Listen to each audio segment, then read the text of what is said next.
Let's head straight to our big story tonight. The Prime Minister, Manmohan Singh, has delivered the promised cabinet reshuffle. 8 new faces have been inducted into his top team, while 7 ministers have been shown the door.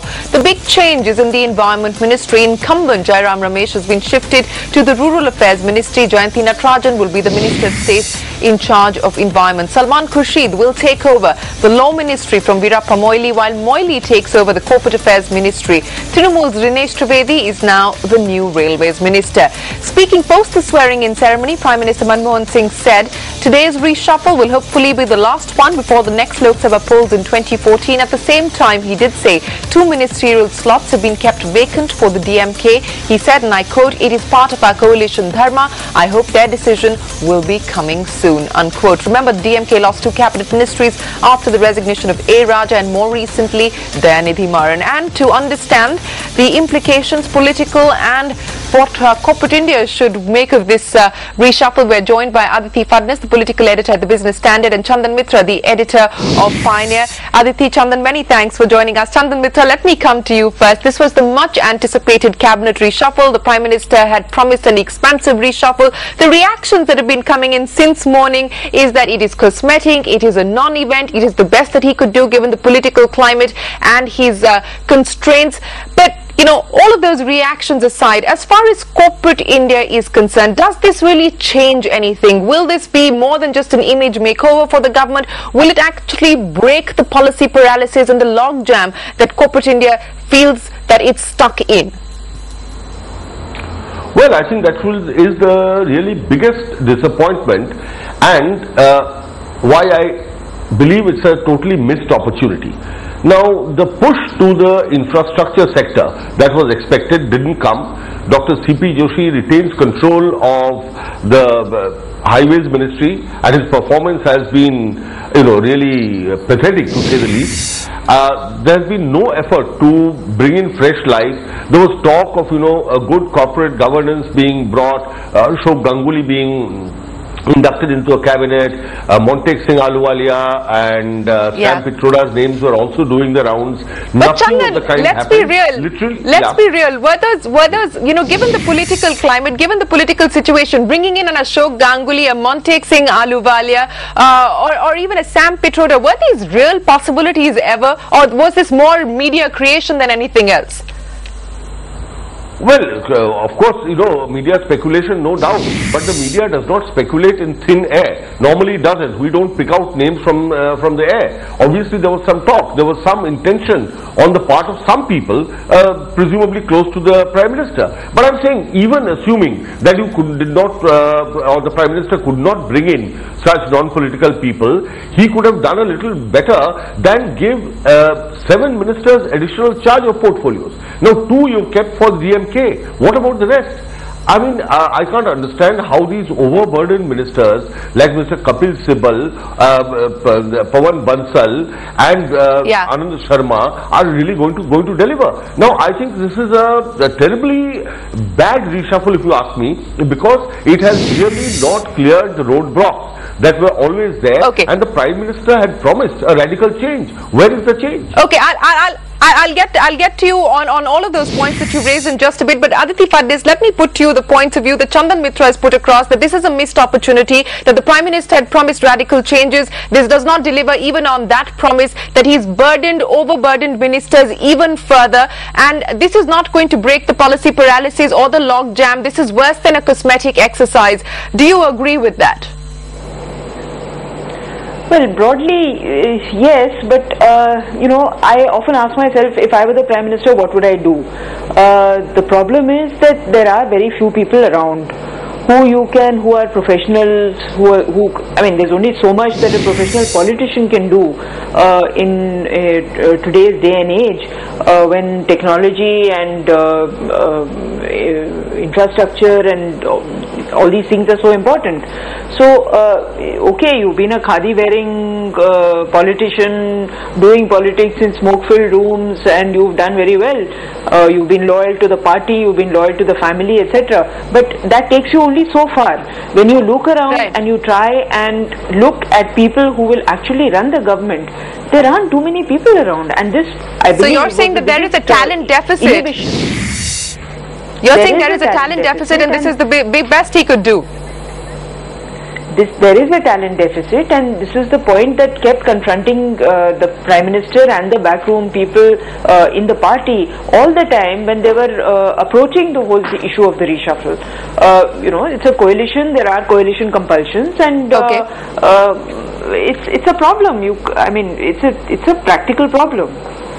Understandable. Chandan Mitra, let me talk specifics now, and let's start with the one ministry that corporate India is looking at very, very closely, and that is the Ministry of Environment. Jairam Ramesh being moved from the Ministry of Environment to the Rural Affairs Ministry.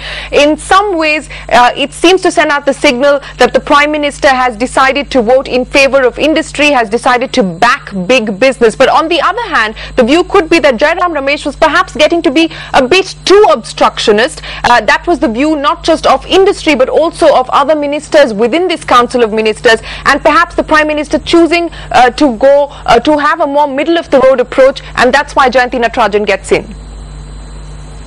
Well, I think that analysis is broadly correct. Certainly there has been pressure from the corporates for removal of Mr. Jairam Ramesh. They have always felt that he was a very difficult minister.